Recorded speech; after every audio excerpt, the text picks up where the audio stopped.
Over the last few decades, several hundred million people have been moved out of poverty. To a large extent, this is made possible due to access to affordable energy.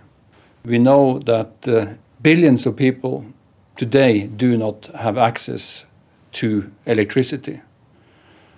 At the same time, the world population is growing and will exceed 9 billion people in 2050.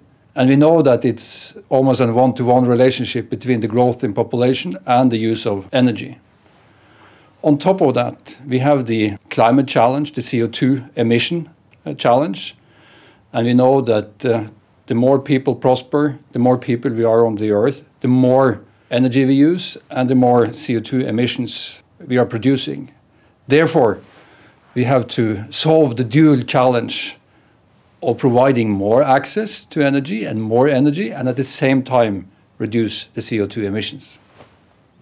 The solution most certainly centers around three key topics: capacity, efficiency, and equitable distribution.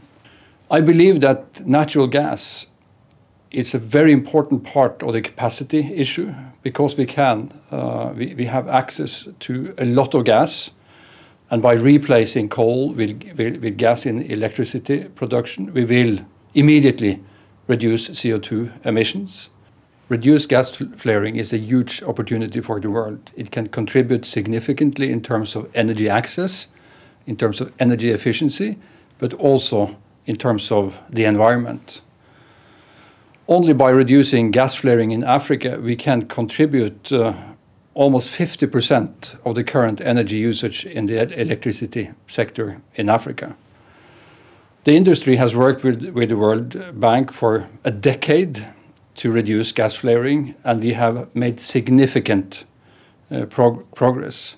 But I believe there is an additional potential, and therefore we should, in the context of this initiative, bring reduced gas flaring even higher on the political and industrial agenda.